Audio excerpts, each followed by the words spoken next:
Good morning, everyone. Today, let us discuss one more topic, that is tumors of the middle ear and mastoid region. This can be asked as essay question and 4 marks question also. Before that, I am Dr. Azmat, Assistant Professor ENT Department, CAMSAT. And when it comes to the classification, the tumors of the middle ear and mastoid region can be divided mainly into two groups, that is primary tumors and secondary tumors. So what are the primary issues? Again, primary and secondary, you can divide it as benign and malignant, something like that. And primary, the benign tumor, the most common benign tumor of middle ear and mastoid is the glomus tumor, glomus jugular or glomus vagal, whatever, glomus tumor. And malignant tumor is carcinoma, sometimes sarcoma also. Carcinoma is from epithelial tissues, right? So carcinoma of the middle ear and mastoid. And secondary tumors, the secondary tumors mainly it is from adjacent areas like nasopharynx, external aortic canal and parotid. From nasopharynx you may be having nasopharyngeal carcinoma which extends to ear. And from the external aortic canal, obviously the medial side goes into the middle ear and mastoid. And next, metastatic tumors, they are from carcinoma of the bronchus, breast, kidney, thyroid, prostate and gastrointestinal. There is one fancy question generally they used to ask in pre-PG entrance exam and in foreign MRCS exam. This is the hot cake question, that is, a middle-aged woman of 45 years came to your OPD with the complaints of neck swelling since 2 months.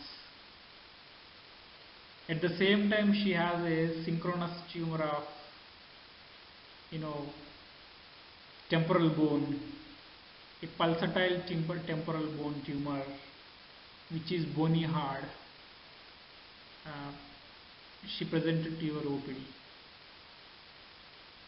What kind of malignancy you can expect? This is what the primary tumor is here, the thyroid cancer, and whereas the synchronous malignancy, the metastasis to the bone, surrounding bone or to adjacent bone, that is to temporal bone or sometimes a frontal bone. The bone, it pulsates and it will present as a swelling, pulsatile swelling on the forehead or temporal region. This is generally they used to ask. Again the malignancy here they presented is follicular carcinoma of thyroid. The follicular carcinoma of thyroid, it spreads via the hematogenous route to the bone. So this is the question they used to ask generally. Okay, leave about those. My idea is here is any metastasis, metastatic foci from bronchi or breast, kidney, thyroid or prostate. Generally they present to the bone. They present to the metastase to bone, and that bony swelling you can see in the temporal and mastoid region. So to make it very simple, you just write the classification of mastoid region and middle ear region is primarily two types, that is primary and secondary. The primary is benign glomus tumor, malignant is carcinoma. The secondary is, it can be from adjacent tissues like nasopharyngeal malignancy and external aortic meatus, sometimes parotid.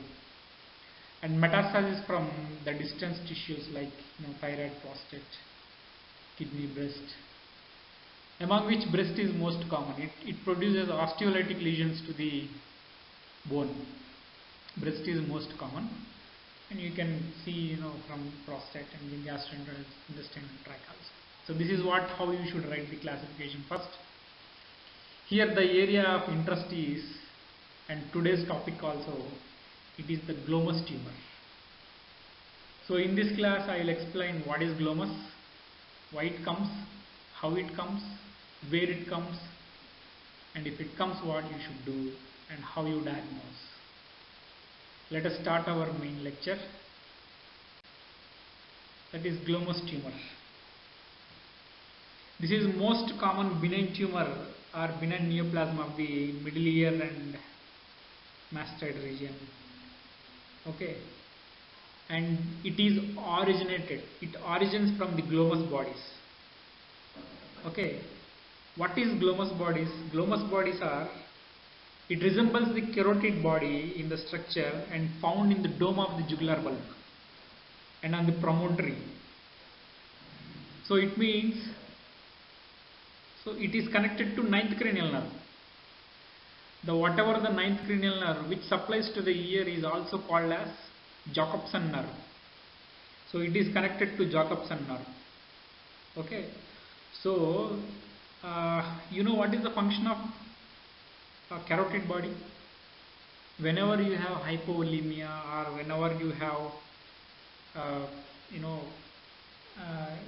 low intravascular volume, whenever you are in shock, these carotid bodies fire and they will try to elevate the blood pressure and heart rate. First, in any shock, baroreceptors followed by sympathetic stimulation followed by renin-angiotensin mechanism will stimulate, and it causes peripheral vasoconstriction of the vessels and the closing of the efferent arteriole of the kidney, and it tries to it connects to renin-angiotensin system also, and all these glomus bodies, they connected to ninth cranial nerve, which is Jacobson nerve. And mainly the tumor consists of these paraganglionic cells, and these cells are derived from neural crust. This is very important MCQ. Usually they used to ask the paraganglionic cells, they are derived from neural crusts. Okay.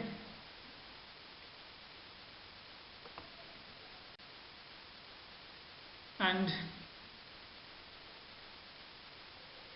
the paragangliomas, they can be arising from the near and around vagus nerve, that is called as glomus vagale, and jugular, and it is called as glomus jugulare, and it can be arised from the promontory, that is glomus tympanicum.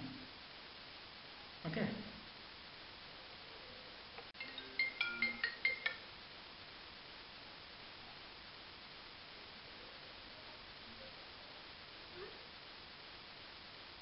So if you can see this, the inferior part of the middle ear, or the hypotympanum, which is connected to a jugular bulb. Jugular bulb nothing is the sigmoid sinus, which is continued as internal jugular vein. It forms as a dome. The dome is at the level of inferior part of the hypotympanum or middle ear, that is called as jugular bulb.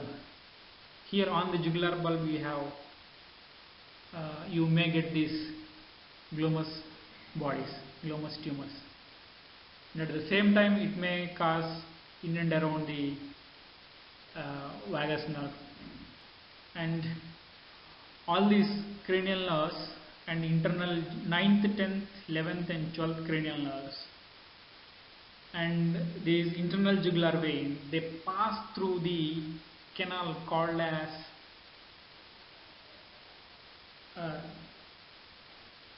jugular foramen.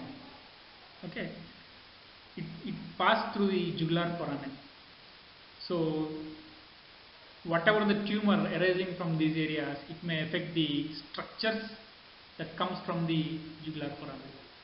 Okay, The hypoglossal nerve, it comes from the separate canal, that is hypoglossal canal, but it is very adjacent to this jugular foramen. So this tumor, if it is very big, it may affect that canal also. So when it comes to etiology and pathology, the tumor is most commonly it is seen in middle-aged females around 40 to 50 years of age, and generally females are most commonly 5 times more commonly involved. Remember, this is not a malignant tumor, this is not a cancer, it is benign tumor and it is non-encapsulated. There is no capsule around the glomus tumor. And remember one more thing, it is extremely slow growing tumor. It takes several years to have a certain size. Okay, from the initial age of symptoms to develop later stages, it takes many years. Okay. And whatever the jugular area and middle ear Jacobson's area, whatever the area, it is all compactedly, you have very important vital structures in and around. So as tumor is locally invasive, it needs to pass through the very important canals like jugular foramen and into middle ear. So it is locally invasive. Whatever the free areas are there, it pass around those structures. So it may cause symptoms as it is locally invasive. When it comes to microscopic structure, it shows masses or sheets of epithelial cells with large nuclei and granular cytoplasm. There is abundant blood sinusoids. Here I want to tell you one important point is this tumor has blood vessels, but the blood vessel doesn't have muscle coat. The tumor, the blood vessels which are contained in the tumor, it doesn't have muscle coat. This is very, very, very important point. As tumor doesn't have muscle coat, if you do a trauma or if you manipulate the tumor, it bleeds profusely. It is highly vascular tumor. It bleeds profusely. As if you have a muscle coat in the blood vessel, the muscle will contract and the lumen of the blood vessel will occlude and the bleeding will stop generally. But in this case, you don't have muscle coat, so that's why the vessel wall, it never closes and you will have a continuous bleeding. That's why never ever do manipulation of the tumor if you suspect glomas, and please never ever do biopsy. If you do biopsy, you just can't stop the bleeding and the patient may die of hypovolemic shock on the table. Okay. For the purpose of diagnosis, the tumor is two types. One is glomus jugulare and the second one is glomus tympanicum. Glomus jugulare, they arise from the dome of the jugular bulb and it invades the hypotympanic area and jugular foramen. And as jugular foramen contains 9th and 10th and 11th cranial nerves, it involves these and they may compress the jugular vein. And the glomus tympanicum, it arises from the promontory, which there you have the Jacobson's nerve, and it causes predominantly the middle ear symptoms and oral symptoms. And sometimes it may press the adjacent structure like facial nerve also. So the patient may present later stages with facial nerve paralysis. If you can see this here, the glomus, it is there in the hypotympanum, and here it arises from the jugular dome. The yellowed structure which you are seeing is the facial nerve. So Can you see a red color tumor beside the tympanic membrane?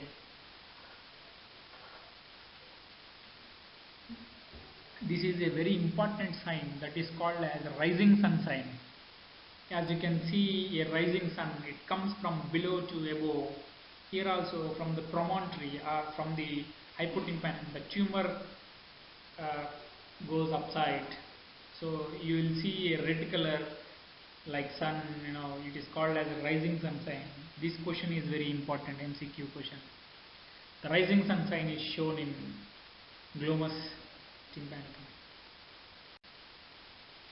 So when it comes to the spread of the tumor, how the tumor spreads, the glomus tumor initially fill the middle ear and later on it perforates the tympanic membrane, it will comes to external artery canal as a vascular tumor. It may spread to laterally and it will come to external artery canal. And sometimes it may go medially and it will invade the labyrinth and petrous part of the pyramid bone, and sometimes to the mastoid bone posteriorly also. And it will invade the jugular foramen and base of the skull and causes 9th to 12th cranial nerves. And anteriorly it spreads to the eustachian tube and it will come as sometimes to the nasopharynx also. And sometimes very rarely it metastasizes to lungs, but very rare, only 1%. And you may have a lymph node in the neck and in the mediastinum also. So this is about spread. To remember the spread, simple. Anteriorly you have nasopharynx or eustachian tube. Posteriorly you have mastoids. Inferiorly you have jugular foramen. And laterally you have external artery canal. And medially you have promontory and petrous part of the tympanic bone, petrous part of the pyramidal bone, and mastoid. See this, if you can see the tumor may fill the entire middle ear cavity and it will go into the mastoid, and in the second diagram, see, it goes into the jugular foramen, and sometimes it may compress the jugular bulb also. And sometimes, it may sometimes cause stress over the facial nerve, you will be having facial nerve paralysis. So clinical features, how a patient presents to you, here you should write it in separate headings, like if the tumor is in intratympanic, means if the tumor is in middle ear, the earliest symptom will be hearing loss, and the most commonly and more commonly present with the ringing sensation in the ear.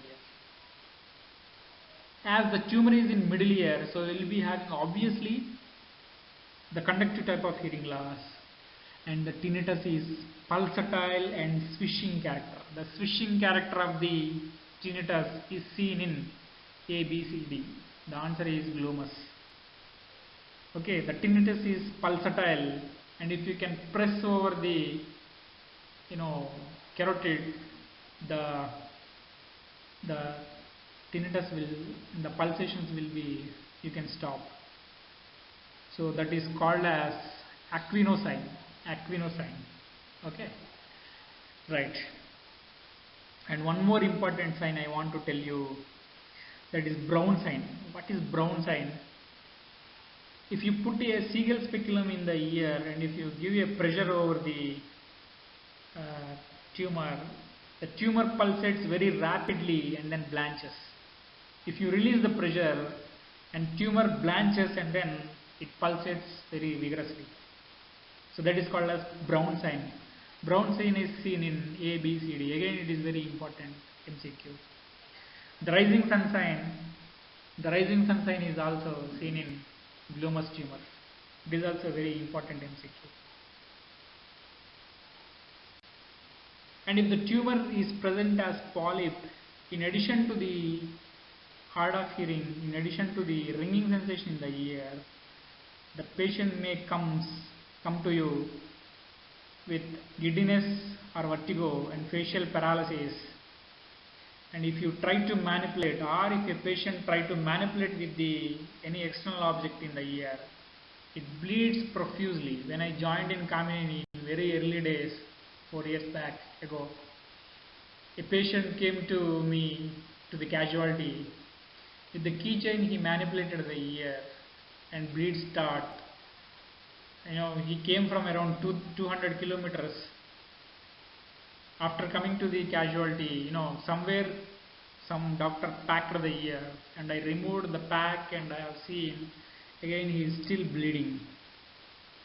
And with very hard, difficult, attempts, finally we succeed to stop the bleeding. So as we discussed, due to lack of muscle coat in the blood vessels of the glomus, it is very, very difficult to stop the bleeding. And sometimes this tumor, due to secondary infections, it may present to you as secondary otorrhea. So whenever you are doing a suction of the external artery canal, you should be very carefully and cautiously you should do. And in later stages, it may present as ninth cranial nerve palsy, where you can see in this case, the patient will present as palatal palsy. The first picture you can see the uvula is deviated to opposite side, as you can see in palatal palsy.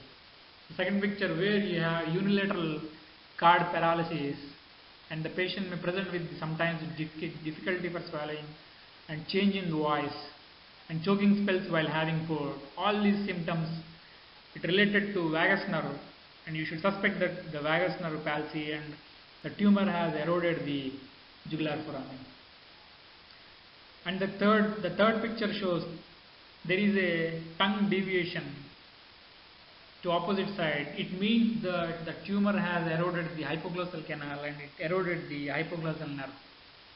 And fourth picture, you have the lesion in the long thoracic nerve, which supplies the serratus anterior muscle. If you have a lesion in the serratus anterior muscle, you will be having winging of the scapula, that you cannot make it the scapula in the position, it wings. Okay, so these are the patient may present with these cranial nerve palsies. Additionally, he may present with facial nerve paralysis. So there is one rule that is called as rule of 10. Rule of 10 means 10% tumors are familial, they run in family. 10% tumors are multicentric, and 10% tumors are functional. Functional means they are working. They release catecholamines. These catecholamines, the patient will present as high BP due to they secrete catecholamines, and you should identify this problem with urinary vinyl mandelic acid analysis. So if you do a vinyl mandelic acid test, there will be high levels. It means that the tumor is secreting catecholamines and it is functioning. And additionally with this, the tumor may present with audible bruit. Means with the auscultation with the stethoscope over the mass pad, you may hear a systolic bruit. So what are how you diagnose this case? Apart from the clinical examination, apart from the rising sound sign and brown sign, you need to do a MRI. It gives a soft tissue extension of the MRI, soft tissue extension of the tumor, and you can add a contrast to the MRI, which gives a magnetic resonance angiography and venography. Further helps so which vessels are supplying to the tumor, and you can do cautiously ligation of those vessels while removing the tumor to lessen the bleeding. So this is the MRI picture which shows a glioma. And if you come to CT scan, if you can take a bony window 1 mm cut, in this picture you can see a glomus tympanicum. With the location you can tell that there is something, some tumor is there in that particular location. So it helps differentiate from the other tumors. Here one more important point I want to tell you, that there is one spine that is called as keroticojugular spine, it separates that spine. Spine means the bony structure that separates from the carotid artery from the internal jugular vein. Between these two there is one spine, bony spine. It is eroded in this tumor, that is called as Phelps sign. Phelps sign is nothing but the erosion of the bone between the internal jugular vein and carotid artery. Right, and sometimes there is a dehiscence of the bone in the hypotympanum.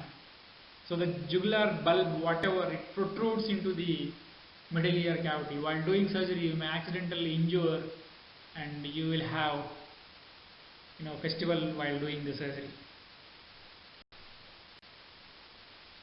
So this is 4-vessel angiography. It is necessary for the involvement of the which arteries or which blood vessels are involved in the jugular, these tumors, and it helps to delineate any, feeding vessels from where the blood vessel, from where the tumor has this blood vessels, and you can plan for the later on embolization. And see, if you can see this, so this is the carotid artery, and you have the surrounding tumor, the glomus vagal. And one more investigation, that is brain perfusion and flow studies. They are necessary for the brain mapping and whether there is any pressure over the internal carotid artery or not, you can see. And sometimes you can use xenon blood flows and isotopic studies for the precision of the blood flow and risk of stroke if you ligate those arteries while doing the surgery. You need not to remember all these, you just remember there is brain perfusion and flow studies you need to require before the surgery. Here the point of interest is embolization. Embolization is nothing but these tumors are highly vascular and you cannot control the bleed while doing the surgery. So that's why just 24 hours before the surgery you do a embolization. Embolization means whatever the feeding vessels are there, you block those feeding vessels with gel foam or polyvinyl chloride or any balls, okay, any material. You just close those blood vessels. Due to lack of blood, the tumor will shrink in size, and while doing surgery you will have very less bleeding, and it facilitates the surgery and you can remove safely the tumor. Okay, so this is preoperative embolization. And see the picture 1, the A picture is the tumor. You can see here is highly, all these haziness is due to highly vascular. After the embolization, in the picture B you can see the tumor is very less vascular, so you can remove very safely without much bleeding. So my question is, will you do a preoperative biopsy for the diagnosis? Never ever do.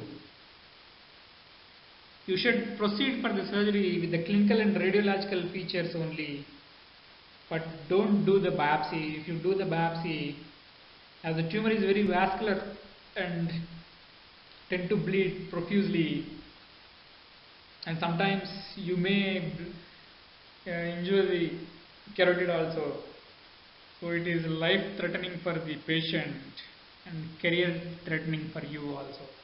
Okay, so don't do. So treatment, it mainly consists of surgery, radiation, embolization, and combination of any of them. So there are few surgical modalities to remove this tumor, that is transcanal, hypotympanic, extended facial recess, mastoid neck approach, infratemporal fossa approach. This is also called as fish approach and transcondylar approaches. And you need not to write what and how to do all these surgeries and approaches. You just name it.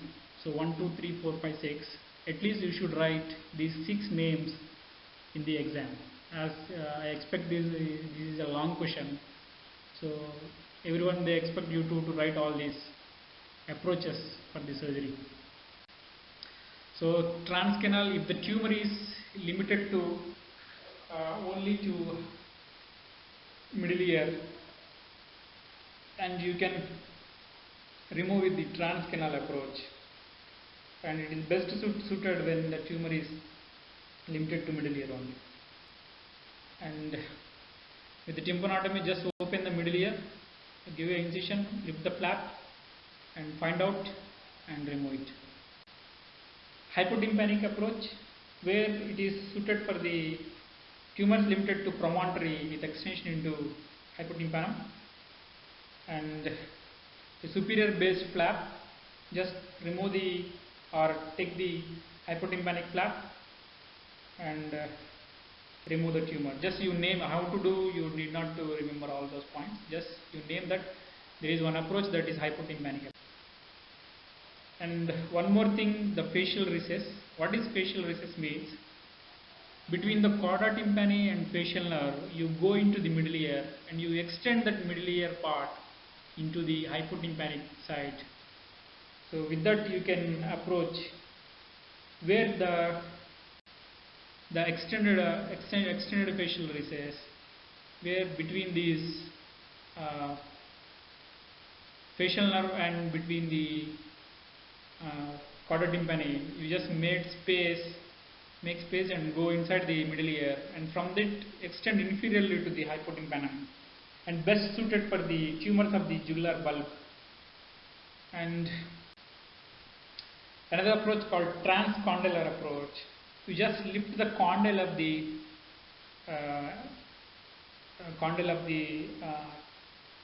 TM joint and go inside the infratemporal fossa and remove the tumor. And masted neck approach, again you give incision in the masted and extend to the neck. You do mastectomy and at the same time the mastectomy to extend to the neck, and you can clear. In lateral approaches, that is called as infratemporal approaches, that is also defined by Fish, and these are postauricular with the incisions, and he defined as type A, B, C. The details for you not required, and you just name Fish is classified into A, B, C, and it is for pleumomas tumor. And if they don't want surgery and the patient is not affordable for surgery and patient is not willing and general anesthesia doesn't permit for the surgery, and go for radiation, and the tumor may shrink or it may have a reduced vascularity and arrest its growth as it is very slow growing. And for example, the radiation you can use for inoperable tumors where the tumor is very adjacent to carotid, and you can do tumor with the recurrence and residual tumors and skull base where surgery cannot do. For example, a patient with 85 years and he has a glomus, no point of doing surgery. So that's why do radiation. The tumor will shrink as it is very slow growing tumor, and you can do a embolization also to reduce the vascularity preoperatively. And in a case of inoperability where surgery cannot be done, you can do with embolization. And other tumors like carcinoma of the middle ear and mastitis, we completed the glomus which is benign, and now the primary tumor which is malignant, that is carcinoma of the middle ear and mastitis, and it is very rare and it is more common in 40 to 60 years and is associated with long-standing ear discharge. And the pathology may be, the tumor may be in the middle ear and extend to the inner ear and mastoid also. And the spread of the tumor, the same with the glomus also. And clinical features, the patient will present with chronic foul-smelling discharge and pain in the ear, facial palsy, and granulations and polyps in the middle ear, and you have giddiness and hearing loss. Diagnosis, here you can do a biopsy as it is very less vascular. You can do a biopsy for the definitive diagnosis, and treatment by radiation, and surgery you can do, remove the entire mastoid. The rhabdomyosarcoma, which is very rare tumor and most commonly affecting the children, and it is from embryonic muscle tissue, and early stages it mimics the chronic suppurative otitis media, but it doesn't never subside with your treatment. Later on it will protrude as granulation tissue from the middle ear to the external ear, and biopsy is for definitive diagnosis. Prognosis is very poor, and treatment will consist of chemotherapy. And some secondary tumors also, they may come from the external aortic canal, parotid and nasopharynx. Treatment follows the primary like radiation and chemo. Thank you very much.